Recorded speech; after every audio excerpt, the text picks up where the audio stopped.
Isn't this just the best time of year? Sunday, near fall, felt like a fall day, and football's back in full swing. Yeah, it was surprisingly cold today. I went outside just shorts and my jersey, and I was actually blown away by how cold just the air felt. If it's like God knew it was football Sunday and just decided, yeah, let's turn it down about 20 degrees. Yeah, it smelled like fall today, and obviously the Bills kicking off their season with a big win, and we're getting close. We're getting close to fall. We're getting close. It smelled like October today, although we're not quite there yet. But Yep, the Bill season starting is the first hurdle to get over. That's when you know we're almost there. Prospects challenge is coming up, and I'm ready. that's right. This is probably the last episode for the summer where we will have nothing on ice to talk about. Prospects Yeah. Challenge is this weekend. Training camp opens up, I think, next week. And then preseason games. And then just right before you know it, Sabres will be across seas, losing to Red Bull. And we'll be back just like that. No doubt about it. I am ready to get hurt again. I They're am ready. they're they're definitely losing that game. Like 100%. It's such a Sabres thing to do, just to lose that game. And it's gonna be so funny because everyone's gonna clown us. Well, are they playing? They can't be playing their starters, right? It's a preseason game. Well, they have to take their starters. They're going to be across seas. I I know it's just, dude, if someone gets hurt in a game like that, I'd be so pissed.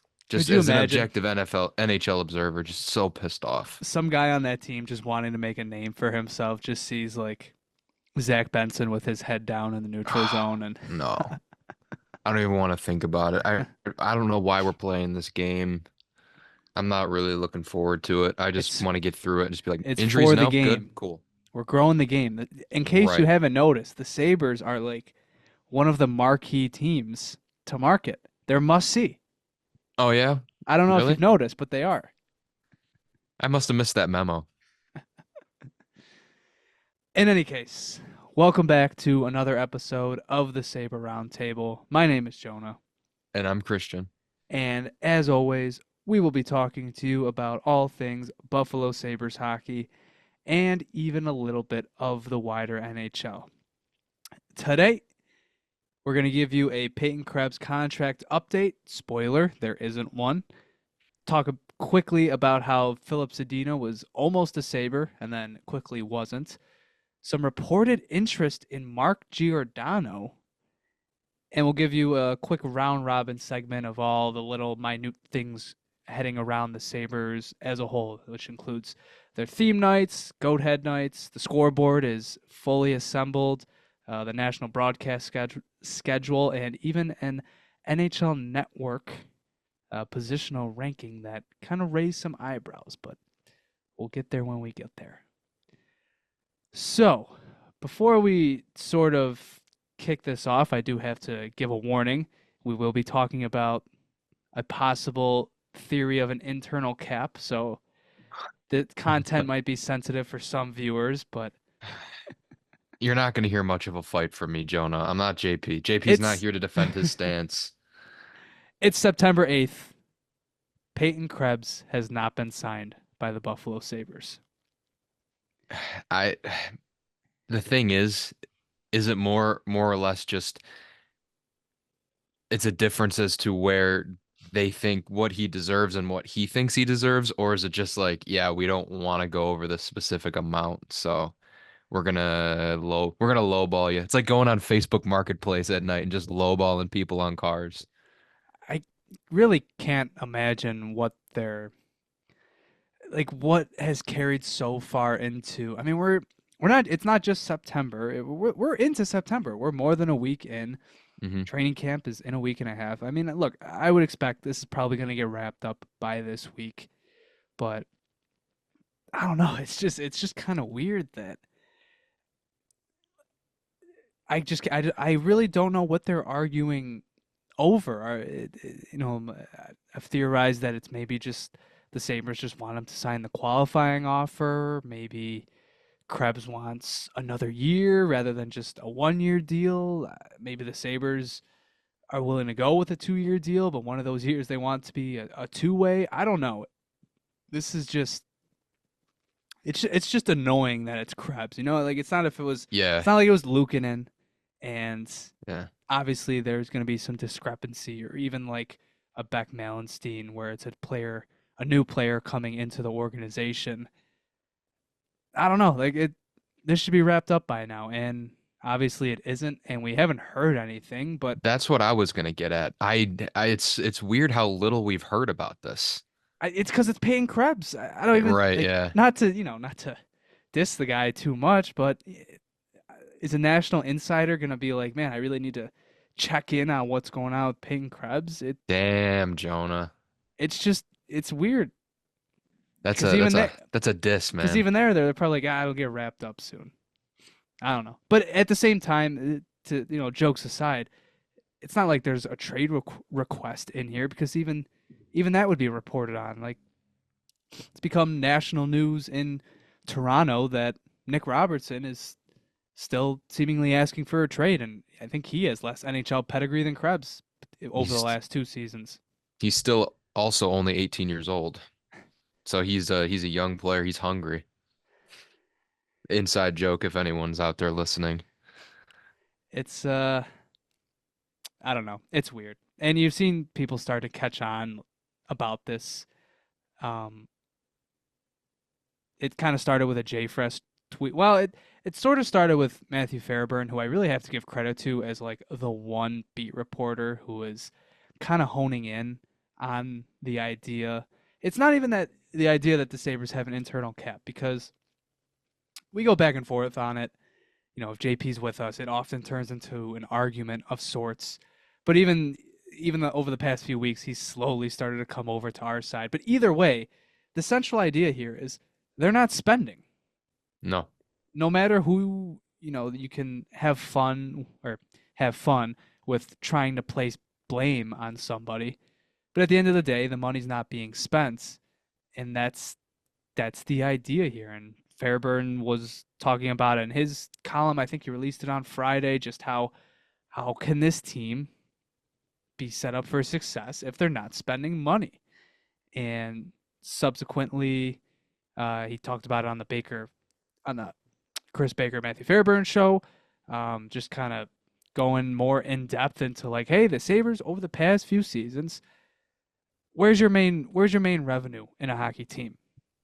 It's ticket revenue, and there hasn't been a lot of that consistently since COVID.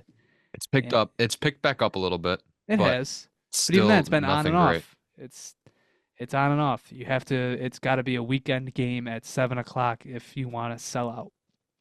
A Tuesday night Oh, matchup against like the Calgary Flames, there's going to be 14,000 people in the building. The season ticket base still hasn't fully recovered, and it's not going to recover until probably playoffs. But even then, it has to be multiple seasons, because with the status of the economy at this point, people are going to make a huge financial decision like that based off of one season, right. and it's going to take time to build that back up. Yeah, we're in quite a conundrum here. It's like you got to spend money to obviously better your team, but you don't want to spend money because you haven't earned the revenue you want from, being a good team, but you can't be a good team unless you spend money It's a and friggin' get into the paradox. playoffs. It's a conundrum. It really is. It's feels like we're running on a hamster wheel right now, and it's just it's it's frustrating because, 2 months ago we were sitting here talking, we're like, gonna give them until middle of August. Middle of August. I Well, hope they spend to the even if cap. even if you want to go before that, we got the Skinner news, I think late June, like right after the Cup final ended up. And I think I remember jokingly saying how, yeah, I don't want to imagine a world where they don't spend that money. It wasn't even a thought. It's like it's so obvious, because even when the reports came out, when I think Merrick and Friedman were the first two to talk about it, they were like, people around the league think this can happen because they get the most cap relief this season, and this season Hmm. is the most important season. We're 2 or 3 weeks away from them not having touched. They haven't even dipped into Skinner's buyout money. No, no, no. They have. They have. They just haven't spent it on the roster. Yeah. Anyways, kind of that conversation that Fairburn kind of brought up or has been going off of it continued. Jay Fresh jokingly tweeted out, does anybody want to talk about how the Sabres are seemingly serious about being a playoff team and yet have $8.5 million open with only Peyton Krebs to sign? And then Pete Blackburn, noted NHL personality, kind of went along with what Christian was just saying a moment ago, and he said, "But did you see that new scoreboard? It is nice. I will say It's it nice. is It nice. is nice. It feels good to have nice things, you know? But you can't don't get suckered in. This is what they want. This is I what they can't want wait you to do." I can't wait for that big scoreboard to display the score Canucks 5, Sabres 1 with a big with more Second period, advertising space. 13 minutes left in the second period. Oh man, Then it's you've like got the like it's you've like the got like Flyers game all over again. Henry Oak or Jordan Greenway has scored tonight. Now you get 25% off at Moe's or 50%, whatever it is, whatever the freaking coupon is. Jordan Greenway is tonight's Moe's hot player. There ain't no hot players out there, bro. We're down 4 goals in the second.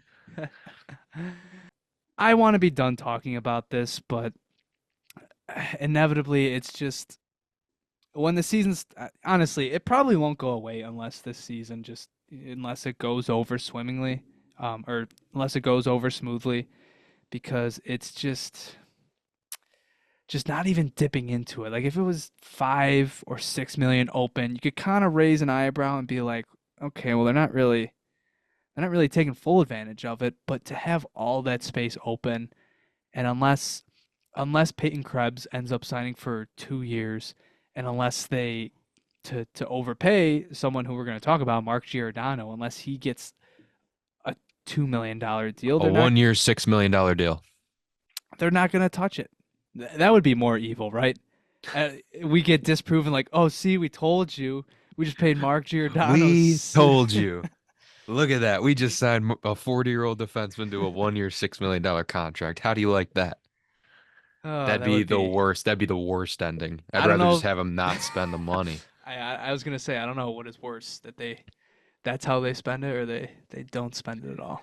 But it just doesn't make any sense to me because the argument out there is they need to sign Quinn. They need to sign Peterka. Yes, that is true. They do. But you get the buyout relief. You take advantage of it this season. All I want is a rental. 1 year deal. Well, and then Do the Taylor Hall thing. that Do the logic, Taylor Hall thing. that logic makes no sense because for two reasons. Okay, if you're saving for Paterka, Quinn, Levi, okay, and Byram, but the first three, like, sign them now. Right. And if your answer is, well, they haven't proven, or Paterka's proven Paterka's had his breakout season, but Quinn and Levi, like, they haven't proven anything. Well, then why are you saving for them? Right? Because they think it is. Or it's okay. Do you think they're going to be better? Well, their value is never going to be lower than right now. Right? I wouldn't extend Devin Levi, but Jack Quinn, 100% I would. His value is never going to be lower than it is now. Hmm. Paterka, it's kind of the same thing. Maybe he has a worse season than last year, but he only had 50 points last year. It's not crazy to think he'll at least score more than that, even if the impacts show that he was worse. Why not sign them now? And then number two, the Skinner buyout penalty cuts into those extensions. Like you bought out Jeff Skinner to save money for extensions that are going to be tougher to fit in because of said buyout. Another conundrum.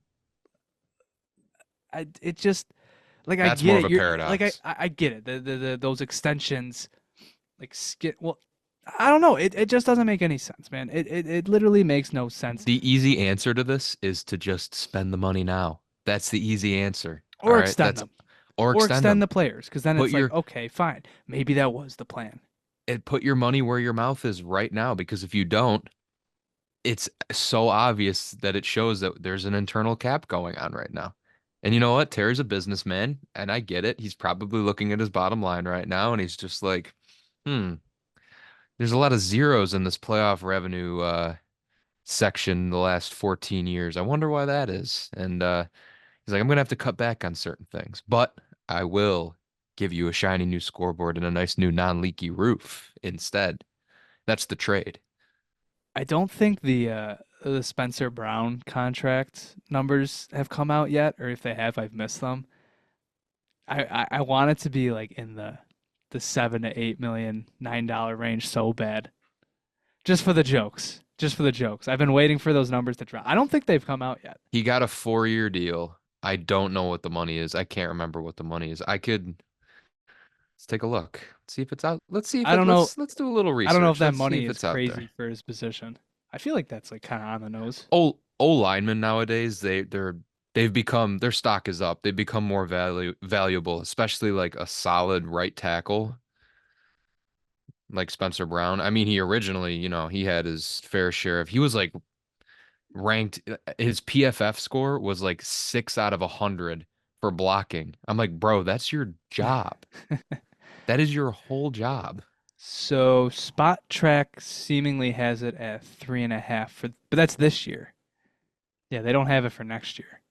Mm. He's gonna get a raise, so you would have Oh to yeah. think, is 7.5? Is it crazy? Is that a crazy final total? I don't know. I don't think it is. What would that be? A 4-year, $28 million deal? That sounds about right. I don't know. We'll have to see. I'll be watching. I'll be looking for it. That's why the numbers haven't come out. They're trying to hide it. I'll be ready. I will be ready. This is the news Terry doesn't want you to see. All right. Okay. I think once again we've made our points. I hate talking about it, but my God, there's a very easy way to disprove me. But alas, in any case, it did look like the Sabres were well, I shouldn't say maybe going to spend because it wasn't an actual contract. But for a few hours, it looked like Filip Zadina was going to be a Buffalo Sabre. There were reports that he had signed a PTO. Yeah, for what, 10 hours? It was like at 2 in the morning It was, that yeah, news 2 in the broke. morning. I think it was a European writer. Um, they just reported that he had interest from other teams, but it seems like he's headed to Buffalo. But then I think it was Lance Lysowski of the Buffalo News talked to Darren Ferris, who's his agent, and said he was working on a contract with another NHL team. But then we found out he signed a 2-year deal in Switzerland with HC Devils. Bro would rather go back to Europe than play for this team. Uh, The God, jokes write themselves. they really do. After But all this time, the jokes really do just write themselves. I will say, if he couldn't get an NHL contract, look, PTOs, they hardly ever get signed. So Yeah, a multi-year deal in Switzerland. He's still getting paid to play hockey. So man. Former sixth overall pick in the yeah, 2019 2018. That draft, was the Darlene the draft. Darlene draft. He just kept Man, sliding. I remember. jeez. I remember because the O'Reilly and Montreal rumors were percolating. I think I wanted Kachuk at the time, but Zadina was the other. He was like consensus 3, if I'm not mistaken. But then Well, Habs went he's. Kakaniemi, Oh Senators yeah. went Kachuk. Who went fifth? Was that when Barrett Hayton went? Did Barrett Hayton go before Filip Zadina? Was that Mm, the Hayton draft? I think that was like the craziest one. This was like, okay, Brady Kachuk, or okay, Kokeniemi, Montreal needs a center. yeah, But Barrett Hayton went Barrett fifth Hayton, overall. wow. Hey, they proven to be a good pick. Better pick. Yeah. uh, They saw something. well, I guess Filip Zadina slid for good reason because he's obviously just not in the league anymore. Yeah. Um, out It of would have those been. Go ahead. out of those guys, I mean, you got Darlene. Like I remember seeing Sens fans livid that they took to Chuck that high. And seems like the three guys that really turned out well in that top 10 were, well, I guess Evan Bouchard too, but it's Darlene. Kachuk and Quinn Hughes. Yeah. Those are the big dogs. Svechnikov is okay. I I really liked Kotkaniemi as a player, like especially during that Montreal run, and he just got offer sheeted and he fell off the face of the earth. That's what happens when you go to the Hurricanes. Meta fate worse than death. Defense, defense. Zadina would have been an interesting PTO. One of the more interesting ones than I can't remember. Like what's the last interesting Buffalo PTO? I can't like just an intriguing storyline at camp. I can't really remember. I think the last PTO period was I think Riley Sheehan. Before that, Yeah. can't even recall. But last year with the Sharks, 72 games, 13 goals, 10 points or 10 assists for 23 points. Not terrible. No, That that's a solid bottom six guy. that minus 44 doesn't look great, but No. it is the Sharks. So Yeah. That is true. That it is the Sharks of last year. so yeah, it would have been something to make camp more interesting, but obviously the Zadina and Buffalo rumor lasted about as long as Antonio Brown to the Bills. Well, I mean, I guess I could take this I could look at the lighter side of this. They might be trying. I don't know. They're looking for someone. Seems Yeah, like I mean, there's some as rumor. as we'll get to next, they're not done looking for players. Supposedly, we can move on. So the Sabres supposedly have been talking to Mark Giordano. Mark Giordano's agent. He went on a podcast recently and reported that among a few other teams, which I think included the Oilers, the Flames, and the Maple Leafs, the Sabres were the other team that they have been talking to, but his agent was quoted as saying, in Buffalo, who we're talking to, they've got young kids who could benefit. They're a little worried with his pedigree. Will he be happy with the ice time? Will he be happy if he's a part-time player? Ultimately, Gio has to make a decision as to what will help him accomplish his goals. Hmm. Uh, I mean, I was when I first heard that news, I was like, okay, you know, and then I realized he's 40. He also shoots left-handed. Like, is he, I don't know, could he play on the right side? He's been good with Toronto. It's just they have deployed him, as he should be. He's on the third pair in super limited minutes. And he's doing his thing. I think that the reason that I got kind of excited about this is he's definitely better than Henry Jokiharju and probably Connor Clifton, but you don't want him on the second pair with Owen Power most likely. So it Eric ah man, Johnson type beat. that was the other thing I was thinking. I'm like halfway through, and I'm like, this veteran presence guy who's been around. This is kind of Eric Johnson 2.0, huh? Yeah, striking resemblance to But he's put up better results than Johnson did in Colorado. So man, I don't know. Am I crazy for saying that like I was still holding out hope that I'm not saying I really wanted the guy, but like Jacob Trouba seemed like an interesting idea like a few months ago. I think if I he was signing for like $2 million, but I don't know. I feel like his reputation boosts him a bit. It's interesting, but like I think he had a horrible playoffs, but he was supposedly playing hurt, and I think just him being the captain of the biggest American team in the league, it doesn't do him any favors. So I would be interested to see how that would work here. But then again, like he comes to Buffalo and immediately he's the fourth best defenseman. right, So yeah. I don't know.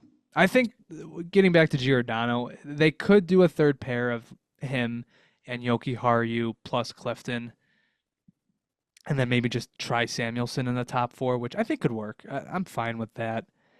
But I don't know.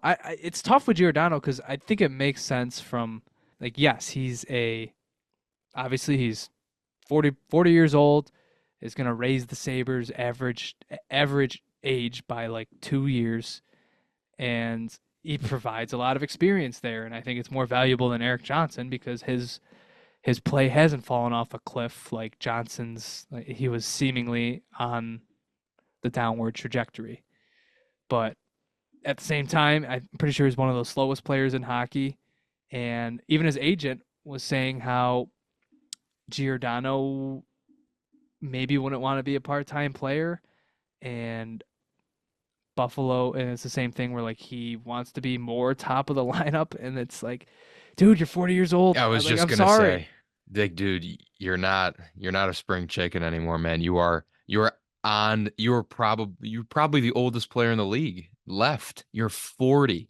You're not even in your 30s anymore. You are the old guy. It's like you don't have any leverage in that situation when it comes to playing time. I mean, I understand you have a great track record, a great pedigree, and you know what? Maybe if you prove it on the ice, yeah, go for it. And I know the issue is he's been in the league so long. I'm sure he's done proving stuff to people because he's a seasoned vet. But once you get to this age, it's like you kind of gotta because when you get old, you know it happens. It's The aging also curve, we're in September, so how many top of the lineup players are getting signed for league men right? at in September? And I know that the whole thing is probably like, well, if I go to Buffalo, I should be a top of the lineup player. It's like I get it, but come on, dude. Like, can we be realistic here? If that's your ask, I'm sorry. It's just you can't. If that's like his holdup, then I don't know. I mean, I don't know. Maybe you put him on a pair with Owen Power and just try to limit his. Like if you're trailing in a game, you take him out and throw somebody else up there. But I don't know. I think the more interesting thing is if Buffalo really does want him, and he ends up and goes and gets signed for, he probably gets signed for like 900K to $1 million in if it's Edmonton or it's Toronto again, or even if he goes back to Calgary.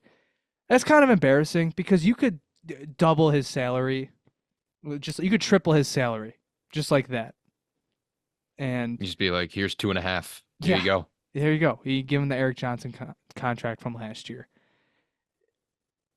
It would just be kind of, I don't know, if this interest is true. Now we've seen it recently how agents maybe try to drum up. I mean, it is a bit suspicious. His agent is just going out and saying, "Yeah, he's talking to Buffalo, and this is what Buffalo's concerned about." He could be trying to drum up interest artificially, and Buffalo is obviously the team with probably the most cap space for a competitive team in the league. The only teams with more are tanking and or have RFAs still to be signed. So this could be artificial, it could be fake, and he's just trying to spark something. But if it's not, and the Sabres lose out because they don't want to go an extra mil, which they have more than enough to provide, it's another example of them not using all their Hmm. resources effectively. Just proving the narrative's right at that point. Just I frustrating, very frustrating. Especially if you do want the guy, it's easy like that. Snap of the fingers. In a week's time, I will be mad that they didn't sign a player I didn't even think about them signing the entire summer. Is Nikolai Ehlers still available? Is that ship sailed yet? Please say no. Uh, Maybe we could circle back at the deadline. I don't know. Hopefully. Probably. That's Hopefully. probably what it'll come down to. All right, so we'll follow that story as we get into the season. Giordano will probably no matter what end up signing with a team. We will see if it is Buffalo. Moving on to some more minute things with the Sabres. The Goathead schedule. The Goathead schedule did get released, and it kind of came with a more interesting conversation, a little debate about which uniform sets are better. But first, we'll kick off the. We'll start with the Sabres Goathead schedule that they released last week. Their first game will be on October 26th against Detroit. November 1st versus the Islanders. November 29th versus the Canucks. December 5th versus the Jets. December 20th versus the Maple Leafs. December 27th versus the Blackhawks. January 6th versus the Washington Capitals. January 17th versus the Penguins. January 31st versus the Predators. February 4th versus the Blue Jackets. March 1st versus versus the Canadiens, March 10th versus the Oilers, April 5th versus the Lightning, April 8th versus the Hurricanes, and April 17th versus the Flyers. 15 Goathead games this season. Yeah, that's a lot. I think it's the same as last year. I think. It's the max amount that a third jersey allows Okay. in a Yeah, league season. that makes sense. As I alluded to, though, there was a bit of debate online for a little bit because Tage Thompson went on a podcast and was asked about the Goathead jerseys and just how the Sabres had been playing so much better in them over the past two seasons compared to their Royal Blues.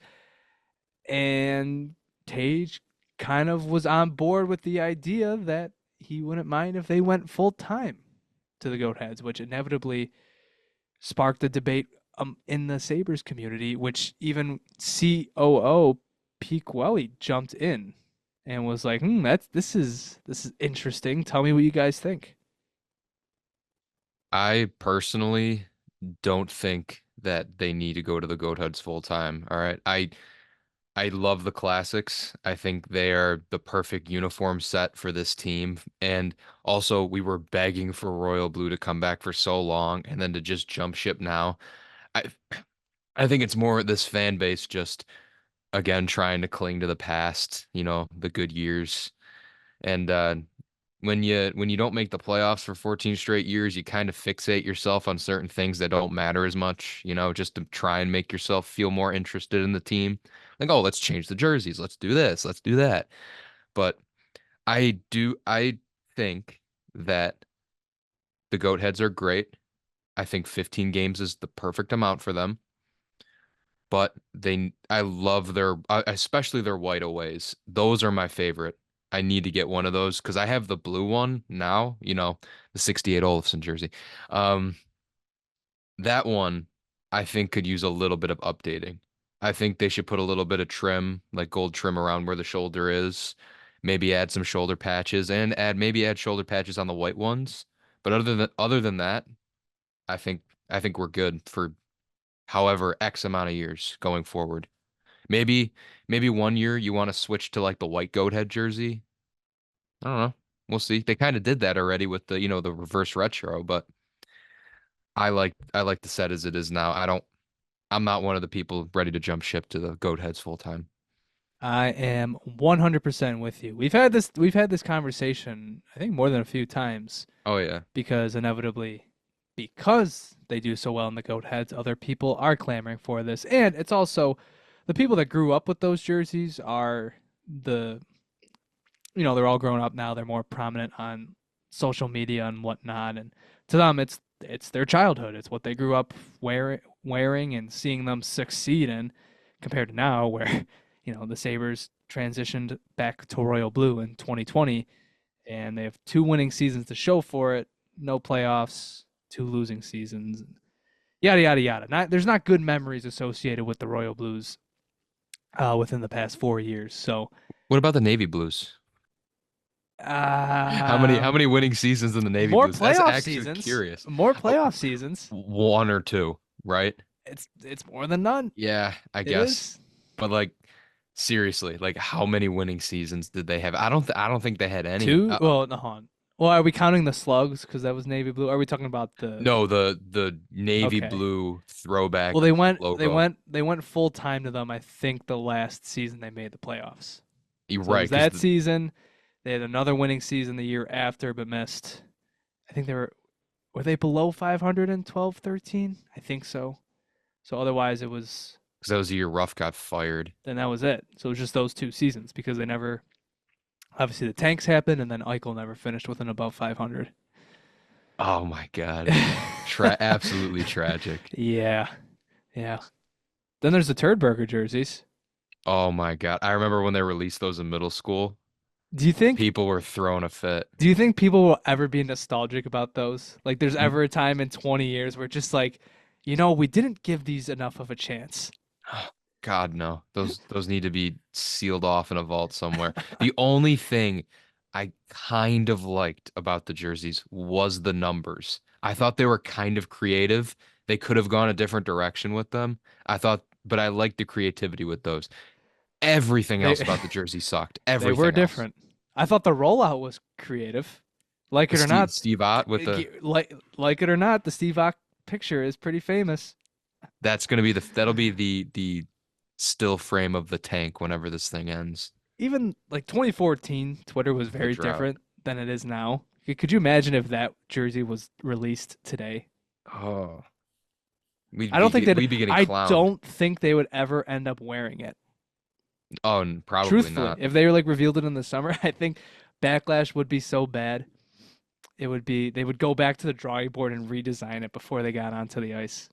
They'd get Aaron Delled out of wearing it. It would be like that Sonic the Hedgehog movie all those years ago, where it was like they Dude, had the super ugly design, and then everybody just clowning on it, and a week later they were like, okay, we're gonna go redesign our entire movie. that's insane. Just well, they made the right decision there. I never Yeah, saw that movie, but it did look better. It looked like a sickly hedgehog. It was gross. they were It was they were weird. going for realism. All right, moving on. As for the Sabres theme nights this season, for the home opener on the 10th, it will be, I think they're just calling it like the Buffalo Store night. There must be some merch they're giving out. October 26th versus the Red Wings. That'll be a hockey Halloween night. November 1st versus the Islanders. It's Hockey Fights Cancer night. On November 11th, it's Military Appreciation night. November 27th, it'll be Thanksgiving Eve. December 3rd is Native American Heritage Night. December 9th is Bandit Land on Ice. Now that's a pretty new addition. That one should be pretty cool. I'm excited to see if they'll That have does sound cool. some custom jerseys and warm-ups. December 27th will be Winterfest. January 11th will be Kids Takeover. February 2nd is Youth Hockey Day.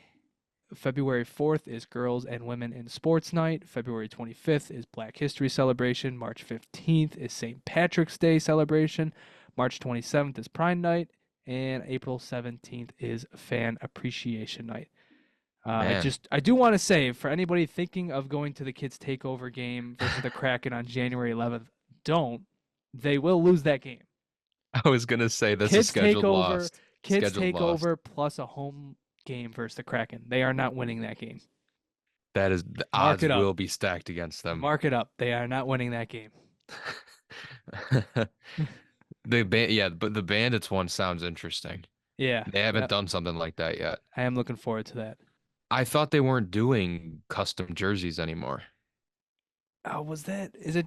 Did jerseys include that? Oh, you might be right. God damn it! I hate that so much. Yeah, So stupid. like one guy doesn't wear a jersey and then like it just Just becomes a big ruin. Yeah. thing. Just ruins it for the rest of I everybody. know. It's like I wear it or not, but still it's like it kind of One of those. sucks that Hey, they one took of it those. away, Guess what? man. One of those guys are on the roster now. Right. Yeah, you're right. Oh well. Hopefully they got some other cool stuff lined up for that night. Moving on here, as we alluded to before, the Jeff Skinner Memorial Scoreboard has officially been assembled. And it looks good. It looks great. I thank you for your sacrifice. I reiterate, thank you for your sacrifice, Jeff Skinner. You will always be remembered in the rafters of KeyBank Center. Just not when you say in the rafters, just not in the way you might think off the top. Imagine like underneath where they have like the small screens, there's just like a little Just etching in a there little of rest Jeff in Skinner's peace. name. Or just not rest in peace, but just Jeff Skinner's just his time as a Sabre, 2018 to 2024. I am excited about the scoreboard, especially now that I am a season ticket holder. Like Hmm. the 10 games I go to, like dude, the old one looked so small. Like even now comparing it to other arenas around the league, that was an embarrassment, dude. I don't think it was embarrassing. It was never so bad like, oh, that thing is tiny, but it was just another thing that was clearly outdated. Um, as we talked about on one of our previous episodes, the one screen facing my side was basically Mhm. broken. It flickered every few seconds, and that was something I noticed when I started going to games as a season ticket holder, which has been the last 2 seasons. So yeah, they needed the change, and It looks really, really good. So that should be Hmm. exciting, and hopefully it is more to come. I know Peak Welly did in a one-on-one with Mike Harrington. I think that was released today. Nothing concrete was really said, like, oh, next up is this, but he does seem very. He called this phase one. So new Hmm. roof, new scoreboard. I'm assuming concessions, all the changes we saw last year are thrown into this. Phase two, and however many more phases there are from here on out. Hopefully, new seating and Hmm. maybe getting the navy blue out of the arena or the navy green on the floor. He Lots of did. things.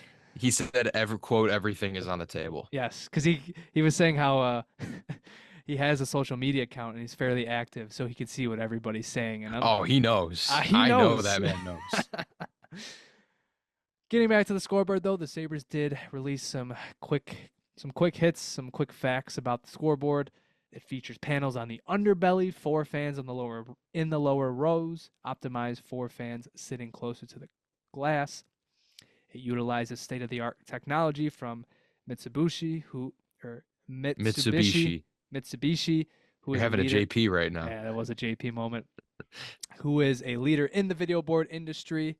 Additionally, the pixels are changing from 10 millimeter separation on the previous board to 4 millimeter separation, creating a higher definition viewing experience. Wow, very nice. It also includes 4 fully digital corner panels for a seamless viewing experience. So we got round corners now. Man, can't wait to read all those ads that are going to be up there in those corners. And in total, the screen will be about double in size from the previous board, or 27 feet by 43 feet, or 4 tages tall and 6.5 tages wide. And that's not me with the numbers. That is from the Sabres themselves. It is pretty large, I will say. Like it double the last like again, the last one it looked small comparison to other arenas, but it wasn't like tiny. But this one, like this has got to be hmm huge. Double the size is pretty. That's pretty impressive. Hmm. Just hopefully it doesn't come crashing down. Can only hope. So that is something to look forward to on your next trip to the arena. Hopefully, it does not fall down, and hopefully, it looks as good as it as has been advertised.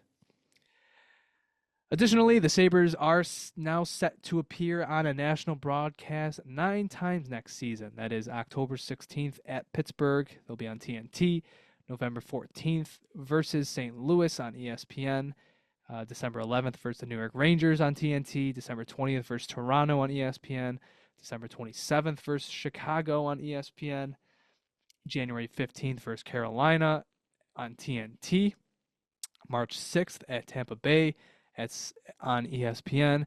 March 10th versus Edmonton at 6:30 p.m. That one's interesting because I'm pretty sure it's a weeknight, so a 6:30 national broadcast. I wonder if that's the Frozen Frenzy date. That could be me just spitballing.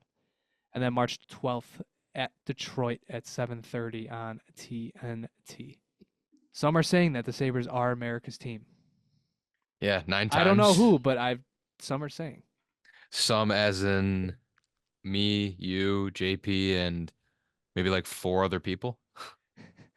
Did you see? I think the Blue Jackets. I think they only have one game all season. I think it's Really? I think it's just because they're obligated to. They have one national game. Well, you know what? I mean, every year you see those TV ratings for the playoffs. We are consistently in the top five in hockey watched. So, that's the one thing having passionate fans is good for. This team is getting all the opportunities for exposure as they want. All right? They're no short on opportunities for that. Winning games, different story.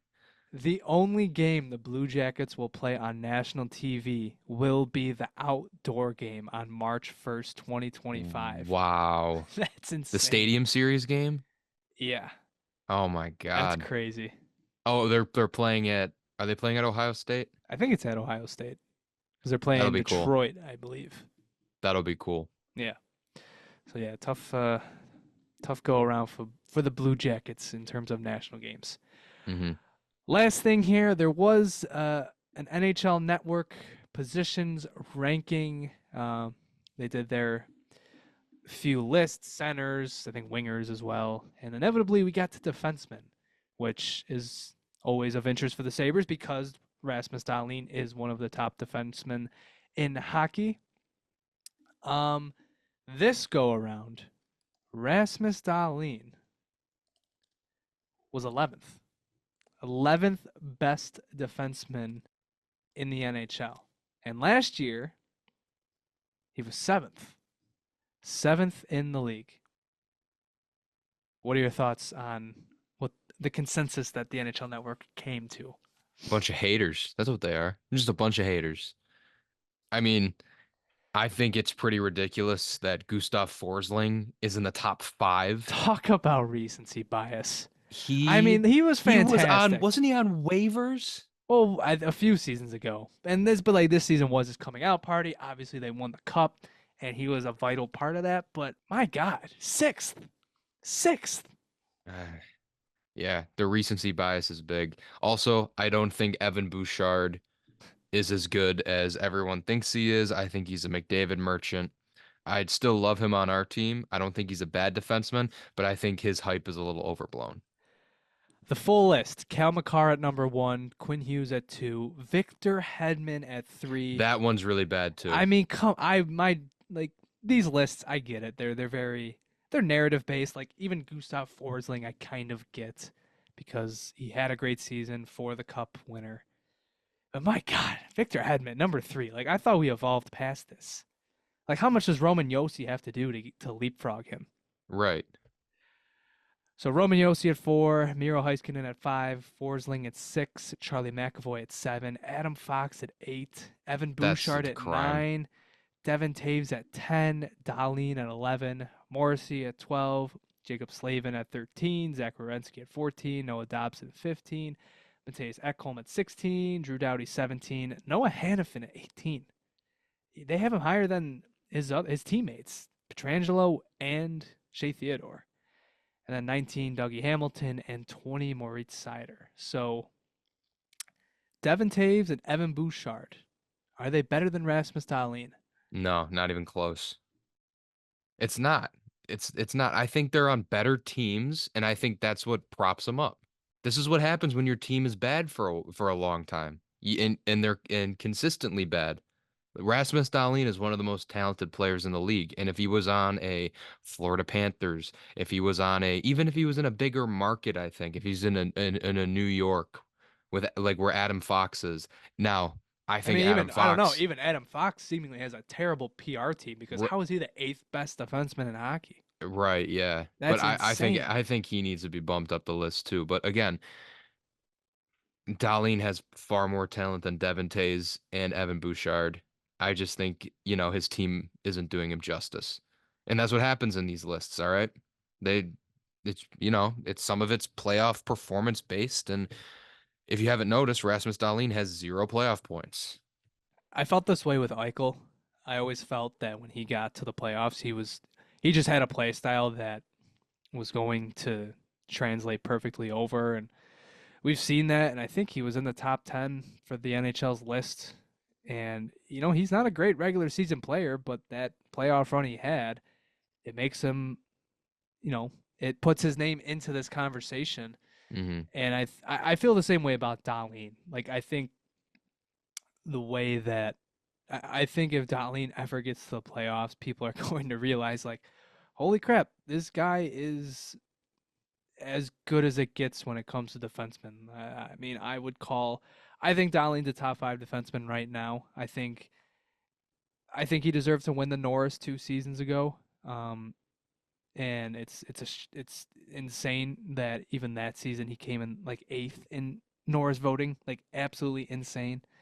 It's tough. He hasn't gotten his flowers yet, but hey, that's the way she goes. You got to make the playoffs for people to really recognize how good you are. So hopefully, when we have this conversation next year, Dahlin gets his flowers, and hopefully the NHL Network puts together a list that does not have Victor Hedman in the top three. Yeah, that's brutal. All right, so that's going to basically do it for Sabres talk. Moving into the NHL, some contracts, extensions that were handed out, too notably. We'll start with Seth Jarvis, who was one of the big RFAs left to be signed this summer. He signs an 8-year deal worth $7.9 million per season. There's a lot of deferred money in this deal, which was It's backloaded. it was backloaded, which you don't really see a lot in the NHL, especially Mm-mm. because compared to other sports, it's like, you know, um, well, there's less money to be made. Like, when the Hmm. big one was Shohei Ohtani and he made all that money, but it's like you deferred that amount of money. Like, oh, it's only going to be worth a little less than what it is now. They're just gonna have to rip like a chunk of Dodger Stadium out and just like give it to him and be like, we don't have liquid cash. You just take this. He takes like a whole like home run portion of the stands. Yep. Then we get to the big one. Hmm. Leon Draisaitl. 8 years, $14 million per season. He is now the highest paid player in the NHL. Gets the most expensive contract ever, and it only goes up from here. Yeah, it really does. All that money for not showing up in the playoffs. Wow. No, no, no. Wow. Wow. I'm just joking. He Wow. regular season, this past right, like and every season, he's been fantastic. He's one of the best players in the league, best German-born player of all time. But makes you wonder, what's McDavid's next contract going to look like? And does Edmonton have the space to make that deal? Because they can get into it. If McDavid wants, he has talk about leverage. He has the most leverage out of any player in the entire NHL. And I bet you today, if he said, comes out press conference and goes, "Hey guys, I'm going to be a UFA in a couple of years. Whoever gives me 20 million first, I'm signing with you." Someone's going to give it to him. Wouldn't it be awesome if there was a decision, like the decision, but Like with Connor LeBron. McDavid, but with Connor McDavid, he's like, I'm taking my talents to the city of good neighbors. Oh my God. I would love that. I'm actually coming home because I didn't when they lost the In lottery. hindsight, that is actually it's a very absurd way. Like you buy time on TV to announce which team you're signing to. Insane. He's like, it's like, LeBron, what's your decision? Oh man, this is You'll really have to tough, tune in. but You'll have to tune in Tuesday night to find out. we'll be right back. It's like, what? You'll find out right after these messages. Oh my God. I can't believe that was a real thing. That was like 14 years ago, like almost Yeah, right 15 before years ago. wasn't it? What was his first season with the Heat? What was that? It was like 2010 2011? or 2011, yeah. 2011? Yeah. Yeah, crazy to look back on. Now it'd probably be if you were to do that today, it'd probably be like Twitter Twitter. Spaces. I was about to say Twitter Space. Yeah, somebody would just Connor McDavid announces he's going to sign with the Arizona Coyotes on Twitter Spaces. And then you got all the fans. Like every time you see a Twitter Spaces video, it's just some guy yelling. It's like you got everyone's audio coming up, like, All what right, the that hell? all right, that concludes McDavid's press conference for today. We're gonna allow some speakers to come on and share their thoughts. It's a town hall. Man, what the Are you hell? are you kidding me? Arizona or Utah? Are you kidding me? Crazy, crazy. But yeah, we'll see. I would still assume he probably does end up staying in Edmonton. It comes down to how much he wants to sign for. I'd get the bag, bro. Just go chase that bag. You were by far the best player in the league. He's on a different level than any other player I've ever seen. Just unbelievable. Do you think getting back to the Draisaitl, because I think the next big one, I'm trying to think what other big centers like UFAs are coming up, but I think the big one is going to be Bedard. Hmm. Do you think Connor Bedard gets more than 14? Um, if he continues this trajectory, yes. But I mean, like because next season will be his second season. So in 2 seasons' time, will he be worth more than $14 million? Ooh, man, that's a good question. Um, I'm gonna say no. I'm gonna say no just on the yeah, actually, you know what? No, I think he gets it. They gave 5 years ago, they gave Mitch Marner $11 million. Bedard is already a better player than Mitch Marner was at that time. I think he gets 14 million, especially with the cap and everything going up. So I think he'll hit it. Was he a better player? Was that before Marner's 90-point season? Hmm. I mean, hey, Bedard could hit 90 as soon as next season, so I Hmm. wouldn't be surprised. Easily. Yeah, I He's the face think. of the Chicago Blackhawks Plus, now. Bedard also doesn't. He's not playing with a Matthews, so it's like he can get the key to Chicago. Like he can get the Hmm. key to the city. So yeah, that's gonna be interesting. So moving on, we do have some other NHL news to talk about. Um, we haven't talked about it yet on here, and it's not something you ever want to talk about, but it was the news that swept the hockey world and put the hockey world into a state of mourning. Johnny Gaudreau and his brother Matt Gaudreau killed in a biking accident. Biking late at night, a drunk driver tried to pass a car who was getting out of the way of Johnny and Matt, and he tried to go through him on the right, and Johnny Gaudreau and his brother Matthew have lost their lives in just a horrible, senseless accident. And even 2 weeks later, it's still shocking. It's it's not going to hit until the season starts, I think, fully, where it's like, you know, you're looking at the Blue Jackets and it's just like where is he? Hmm. Yeah, it's man, talk about tragic. I was pretty beat up about it over, the course of a few days, still kind of trying to process that this actually happened. My heart goes out to his families, and I'm I'm not going to use this platform to get on my soapbox and preach about drunk driving or anything. I just want to send my condolences to their family. And I mean, there's only one right answer to this issue, and it's sad. It's senseless. It's sad. It's tragic, and it's something that easily could have been avoidable. And I just hope that, you know, someone out there takes this and learns from it. But as of right now, just thoughts and prayers to the family, to his teammates, to everyone who knew him. And we're all with them, and hopefully they'll be with us this season. There's nothing much more than that can be said besides that. I think you're seeing people that have much more to say about Johnny, the people that knew him, even the people that rooted for him, the teams that he was on.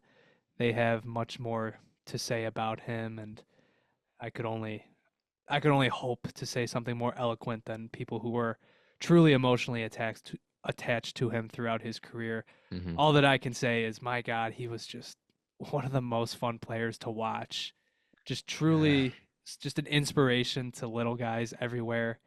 Um, Anybody who thought that they don't have a chance just because they're undersized. Johnny Gaudreau was just not even just a good player, just dominant. The World Dominant. Cup of Hockey in 2016, that North America team, when he was out there in overtime against Sweden, Just just earlier the season, the last his last season in Calgary, where he had Calgary. 115 points. I still remember staying up late to watch Game 7 against Dallas. I had an 8 a.m. class the next morning, and just Calgary was the team I wanted to win the cup that season, and him scoring that goal in Game 7 overtime. I mean, obviously that's probably going to be the moment of his career. I mean, Hmm. Game 7 overtime, it doesn't get better than that. There's no Um, bigger stage in hockey than that, just a except just if a it's in the Cup Finals. just an awesome moment, an awesome memory, and obviously we're gonna miss him and his brother as well. They just seem like two just truly genuine people. Hmm. I it feels like a lot of times in sports, even when another athlete dies, that they always have some sort of skeleton in their closet. Sometimes, even if it's minor, but these two, it's like so. How many stories did you read that day where it's just like, oh, Johnny was the most pure-hearted person I knew, or Matt was just the ultimate teammate, and I Hmm. barely knew him, but he treated me like we had known each other for years. It just two genuine people, and God, This, it's always those types of people that yeah, suffer these types of ends, and it's just truly unfair, truly sickening. the story about how he is a really picky eater and he would get a Subway sandwich and then he would go meet his teammates for team dinner anyway. He would just bring the sandwich with him. Yeah, That one made me we laugh. sent that in our group chat, and JP was immediately like, me and him would have been really good friends because JP is a JP's a, yeah, notorious picky eater. yeah. So yeah, it sucks, and we're gonna miss Hmm. him. And this season is gonna be, tough to get through. Columbus, talk about a franchise that I know, feels man. like it was just getting over another tragedy, and just sucks. I think the funeral service is this week, and I think Columbus and Calgary are both live streaming it. So I wouldn't be surprised if I tuned into it just to see all his fans, all their fans and supporters, just come together one last time to Hmm. tribute them and say goodbye. Pay your respects, all that good stuff. It's just sad, man. That's all I could really say. It's sad, tragic. Hmm. I don't know. Definitely the most. I think it is the most impactful athlete passing that I think even more. I think everybody. I think the one everybody points to is like Kobe Bryant, but Hmm. I watched Johnny Gaudreau, man. Like I watched him in basically his entire career, and it Yeah.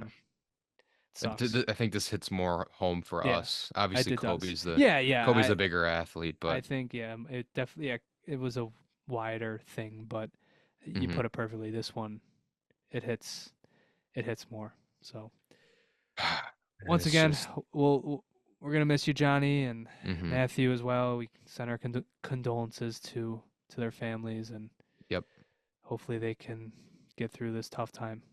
yep. Rest in peace. So, I think that's gonna do it for today's episode. As we said, this is hopefully the last time this summer where we don't have any Sabres hockey to talk about. The Yeah, Prospects Challenge starts next week. Just as a reminder, Friday, September 13th, they play at 7 p.m. versus the Blue Jackets. Saturday, the 14th, they play at 7 p.m. versus the Devils. And then on Monday, the 16th, they play at 5 p.m. versus the Penguins.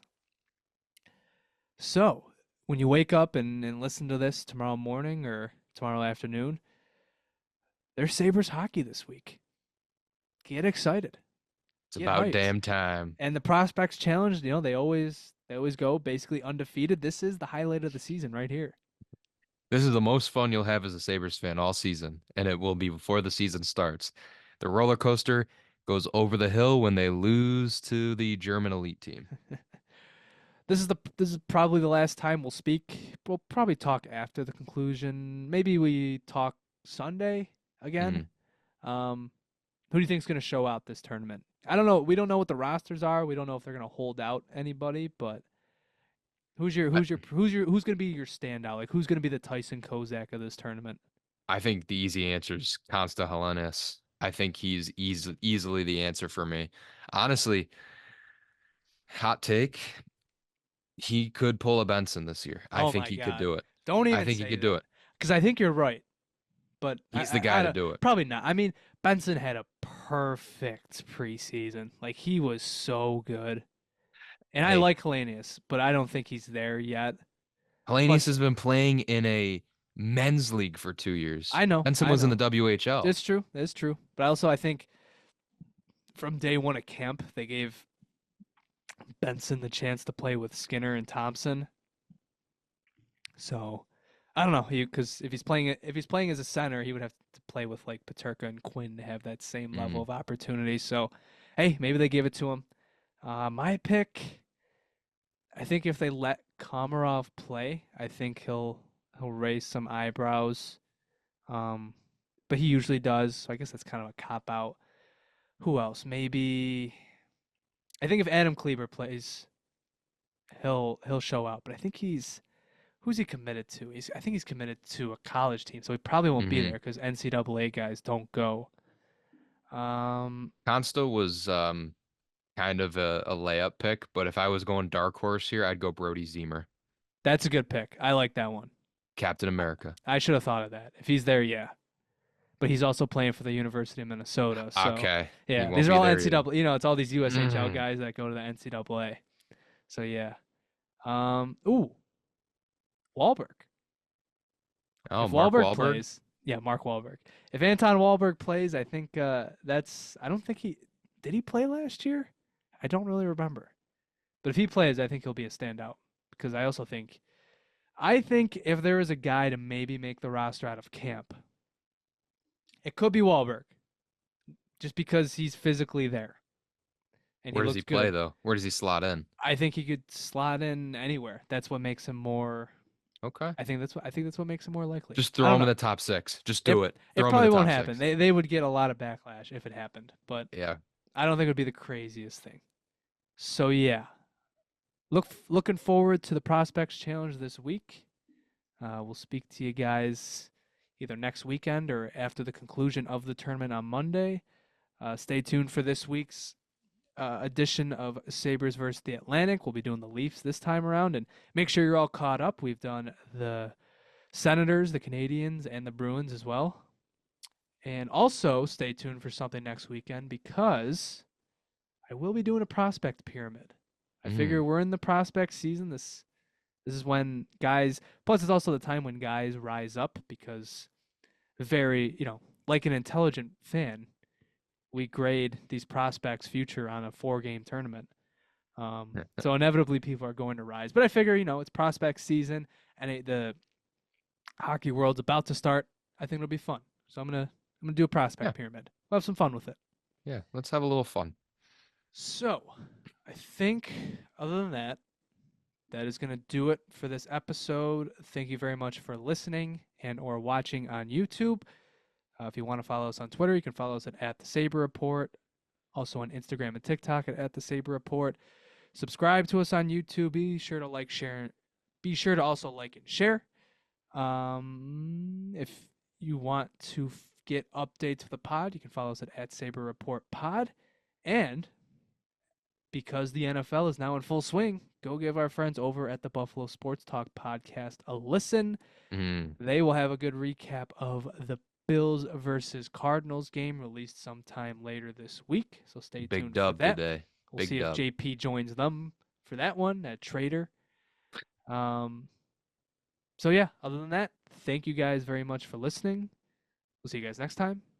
And as always, go Sabres. Go Sabres.